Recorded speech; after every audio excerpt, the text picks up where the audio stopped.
प्रकरण 12। गजानन महाराज ने विकारों पर विजय पाई थी। महाराज को अकोला के बच्चूलाल अग्रवाल ने अपने घर बुलाया और वह उन्हें लेकर गया। बहुत दिनों की उसकी तमन्ना पूरी हुई थी। उसने महाराज से अनुज्ञा मांगी कि वह उनकी पूजा करे। महाराज ने मौन रहकर अनुमति दे दी। बच्चूलाल खुश हुआ। पहले उसने खुशबूदार उपटन लगाकर महाराज को मांगलिक स्नान कराया। बाद में जरी की किनारों वाला पीताम्बर महाराज को पहनाया। बड़ी पेशकीमती शॉल भी महाराज को उत्तरीय वस्त्र के रूप में दे दी। जरी का रुमाल उनके सिर पर बांधा। रत्नों का हार गले में डाला। हाथों में कीमती सलकड़ी पहनाई। 8 अंगुलियों में भारी कीमत की मुद्रिकाएं चढ़ाई। सिरपेंच भी रत्न जड़ित था। उनके सामने पंच पकवानों से भरी थाली में नैवेद्य अर्पण किया। शरीर पर गुलाब जल छिड़काया। एक तबक में सोने चांदी के सिक्के दक्षिणा के रूप में रखे। ढेर सारे रुपए महाराज को श्रीफल अर्पण करके वह बोला, महाराज, एक राम मंदिर का निर्माण करने की मेरी इच्छा है। इस मेरे घर में यदि उसके निर्माण में कुछ बाधा आएगी तो अन्य किसी तरह में बड़े राम मंदिर के निर्माण का मेरा सपना है। आप कृपा करेंगे तो यह सपना सच होगा। महाराज ने उसे तथास्तु कहकर आशीर्वाद दिया और बोले, जानकी जीवन राम प्रभु तुम्हारी इच्छा पूरी करेंगे। मगर इन गहनों का बोझ मेरे शरीर पर डालकर तुमने क्या पाया? मैं क्या बैल हूँ जो तुम मुझे इस तरह से सजाते हो, या दशहरा का घोड़ा हूँ? ये गहने, ये अलंकार, ये वस्त्र मेरे लिए तो जहर के समान है। इनकी ज़रूरत तुम जैसे संसारी लोगों को ही होती है। हमें वस्त्र नहीं चाहिए, कुछ नहीं चाहिए। विदेही परमहंस को इन चीज़ों से क्या मतलब? इन जेवरों पर नाज आप लोग करते हैं, हम नहीं। और हमें वैसे किसी चीज़ की ज़रूरत होगी तो हमारे परमपिता पांडुरंग पंढरपुर में ईंट पर खड़ा है। मैं तो गांव में नंगा घूमता फिरता हूँ, मुझे इन कपड़ों की क्या ज़रूरत? ऐसा कहकर महाराज ने सब गले और वस्त्र के अलंकार निकाल दिए। तबक में से 2 पेड़े खाए और वे बाहर निकलकर चल पड़े।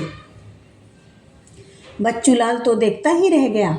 गजानन महाराज एक असामान्य और बड़ी ऊंची कोटि के सत्पुरुष थे। जिन चीज़ों के लिए सामान्य लोग तरसते हैं, उनके लिए महाराज के मन में थोड़ी सी भी चाहत नहीं थी। संयम ही उनके जीवन का स्थायी भाव था। उन्हें कभी किसी चीज़ का मोह नहीं था। खाना पीना, कपड़ा, मकान, इन जैसी आवश्यक चीज़ों के लिए वे बिल्कुल चिंता नहीं करते थे। वे फकीर की तरह कहीं भी भटकते थे। आंधी, तूफान, बरसात में भी वे अपने में मस्त रहते थे।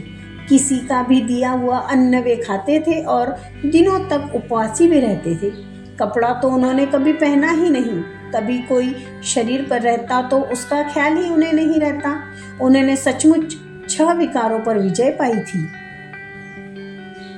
माँ बच्चे का विरह। आप तो जानते ही होंगे कि पीताम्बर दर्जी महाराज के भक्त परिवार में पहले से ही था। उसके मन में महाराज के प्रति गहरा प्रेम था, भक्ति थी। ऐसे ही वह मठ में बैठा था, तब महाराज ने उसे देखा। उसकी धोती जगह जगह फट गई थी। महाराज उसे बोले, अरे पीताम्बर, तुम्हारा नाम तो पीताम्बर है, लेकिन जो धोती तुमने पहन रखी है वह कितनी जगह से फटी है, देखो। गंगा नाम की लड़की प्यास से तड़पती हो, ऐसा तुम्हारा नाम और यह हालत बराबर नहीं। तुम ऐसा करो, मेरा यह दुपट्टा पहनकर बैठो। महाराज के बहुत शिष्य उन्हें कुछ न कुछ अर्पण करते ही थे। उनमें से दिया हुआ यह वस्त्र महाराज ने पीताम्बर को दे दिया, लेकिन दूसरे भक्तों को यह बात जची नहीं। पीताम्बर ने वह महाराज का वस्त्र पहनना उनकी दृष्टि से ठीक नहीं था। वे पीताम्बर को डांटने लगे। महाराज को भी यह बात मालूम हुई। महाराज ने सभी भक्तों को इकट्ठा बुलाया, इस हेतु कि जो झगड़ा था वह मिट जाए। सब लोगों का कहना सुनने के बाद महाराज पीताम्बर को नजदीक बुलाकर बोले, पीताम्बर, मेरी एक बात मानो। इतनी छोटी सी बात पर पूरा माहौल बिगड़ेगा तो यह बात टाल देनी चाहिए। मेरी तो राय ऐसी है कि तुम इस मठ को छोड़कर दूर कहीं चले जाओगे तो ठीक होगा। पीताम्बर को लगा कि बिजली गिरी है उस पर। वह रोने लगा। लेकिन महाराज आगे बोले, तुम बहुत वर्ष तक मेरे साथ रहे हो, तुमने मेरी सेवा भी की है, मगर लड़का बड़ा होने के बाद माँ उसे दुनियादारी समझ में आने के लिए उसे दूर भेजती है। उसी तरह मैं तुमको भी दूर जाने को कहता हूँ। मेरी कृपा दृष्टि तुम्हारे पास ही हमेशा रहेगी, परंतु तुम्हें इस मठ को छोड़कर जाना ही पड़ेगा। इस पर कुछ भी बोल न सका पीताम्बर। वह दुविधा में पड़ गया। यह महाराज की कृपा दृष्टि या वक्र दृष्टि, वह कुछ समझ ही नहीं सका। महाराज की आज्ञा वह टाल नहीं सकता था। कुछ देर तक सभा में शांति रही। कोई क्या बोले। पीताम्बर ने धीमे धीमे उठकर महाराज को प्रणाम किया, उनका आशीर्वाद पाया। उसके पांव आगे जाने के लिए तैयार ही हो नहीं रहे थे, मगर जाना तो था ही।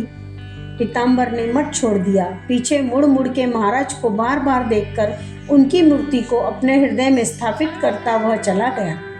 माँ के बच्चे को नियति ने मानो माँ के चरणों से अलग किया था। पीताम्बर द्वारा हुआ करिश्मा। पीताम्बर शेगांव से निकला और घूमते फिरते आखिर कोंडोली गांव तक पहुंचा और एक जंगल में आम के पेड़ के नीचे सद्गुरु के नाम का जप करते हुए उसने रात बिताई। भोर हुई तब चींटियों ने उसे बहुत तंग किया। तब वह पेड़ पर चढ़कर बैठा। ऊपर भी चींटियां थी। वह पूरी तरह हैरान हुआ। पेड़ की किसी भी शाखा पर उसे निर्भयता से बैठने की जगह न मिली। पेड़ पर पीताम्बर इस शाखा से उस शाखा तक जाता था। यह बात नीचे आए हुए ग्वाल बालक लड़के देखते थे। वे तो देखते ही रहे। यह आदमी छोटी छोटी शाखाओं पर भी गया मगर गिरा नहीं।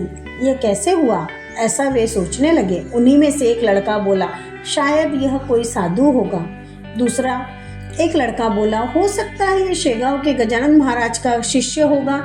इस तरह उनके तर्क चलते रहे। अंत में वे गांव में गए और बड़े लोगों को लेकर आए। गांव के लोगों ने पीताम्बर से पूछा कि तब पीताम्बर ने सब सत्य घटना उन्हें बताई। उसे सुनकर वे लोग गुस्सा करने लगे। उनमें से एक आदमी पीताम्बर से बोला, अरे खुद की असलियत छिपाने के लिए तुम उस महात्मा का नाम क्यों लेते हो? क्यों उनकी बदनामी करते हो? शेगांव छोड़कर उनके शिष्य भला इस गांव में क्यों आए? सुनो, महाराज ने एक समय जब मौसम नहीं था तब भी पेड़ को फलों से भरा हुआ किया था। फलों की बात रहने दो, अगर तुम पेड़ पर पत्ते निर्माण करके दिखाओगे तो ही हम तुम्हारी बात सच मानेंगे। पीताम्बर डर गया। वह गांव के लोगों से बोला, ये देखिए लोगों, मुझे इस तरह संकट में न डालिए। मेरी पूरी कहानी तो सुन लीजिए। मैं महाराज के साथ रहता था, यह सच है, मगर मैं कोई अवतारी सिद्ध नहीं हूँ। उनके शिष्यों में दूसरे कुछ अधिकारी शिष्य जरूर है, लेकिन मैं तो एक साधारण भक्त हूँ। उसने इतना सब कहा, फिर भी लोग कुछ भी सुनने की स्थिति में नहीं थे। उनके मन का शक दूर होता ही नहीं था। आखिर पीताम्बर विवश होकर गजानन महाराज को अंतर्भाव से पुकारने लगा। उस सूखे पेड़ के नीचे पूरा गांव मानो इकट्ठा हुआ था। वे देखना चाहते थे कि आगे क्या होने वाला है। पीताम्बर हाथ जोड़कर महाराज को बुलाता रहा। मन ही मन वह कहता था, महाराज देखिए आपके भक्त पर क्या संकट आया है। मेरा ऐसा क्या अपराध हुआ कि आपने सबसे पहले मुझे आपसे दूर किया है, और अब इन लोगों ने तो मेरी सत्व परीक्षा करने का निश्चय किया है। मैं आपका शिष्य हूँ, इसलिए ये मुझे चमत्कार करने को कहते हैं। इस पेड़ पर नए पत्ते निकलने चाहिए, ऐसा इनका कहना है। नहीं तो ये नहीं मानेंगे कि मैं आपका शिष्य हूँ। यदि ऐसा नहीं होगा तो आपकी ही दुष्कृति होंगी महाराज। मैं तो आपके ही भरोसे यहाँ खड़ा हूँ। जिस तरह प्रहलाद के लिए भगवान नारायण को नरसिंह का रूप धारण करना पड़ा, उसी तरह आप मेरे प्राणों की रक्षा कीजिए, मेरी मदद कीजिए महाराज। ऐसी प्रार्थना करके पीताम्बर गजानन महाराज के नाम का गजर करने लगा। कुछ ग्रामस्थ लोग पीताम्बर के साथ कहने लगे, श्री गजानन, जय गजानन। यह ध्वनि बढ़ती गई, गूंज उठने लगी और आश्चर्य यह कि उस पेड़ को पत्ते आने लगे। हरे हरे कोमल पत्तों से पेड़ देखते देखते भर गया। लोगों के अचंभों की सीमा न रही।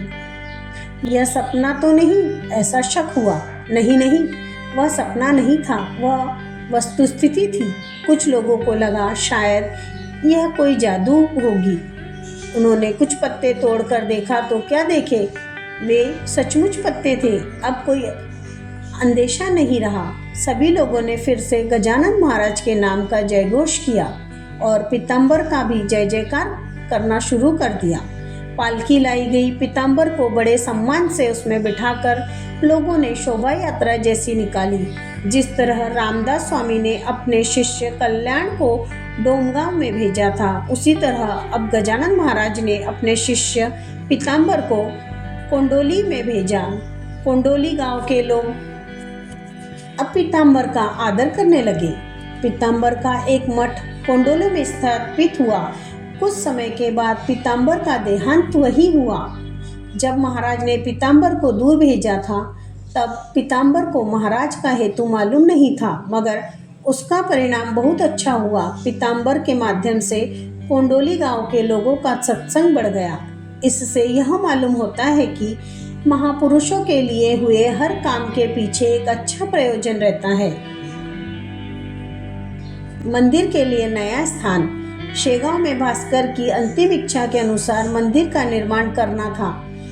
हरि पाटिल ने इस काम के लिए खास प्रयत्न किए थे। करी नाम के एक बुल्ढाना के अधिकारी ने 1 एकड़ जगह लोगों को दे दी। बाद में लोगों की तैयारियां देखकर और 1 एकड़ जमीन बख्शी। हरि पाटिल, पंकटलाल, लक्ष्मण पाटिल, जगू आबा आदि लोगों ने चंदा इकट्ठा करने का काम शुरू किया। इस तरह नई जगह में मंदिर निर्माण का कार्य शुरू हुआ।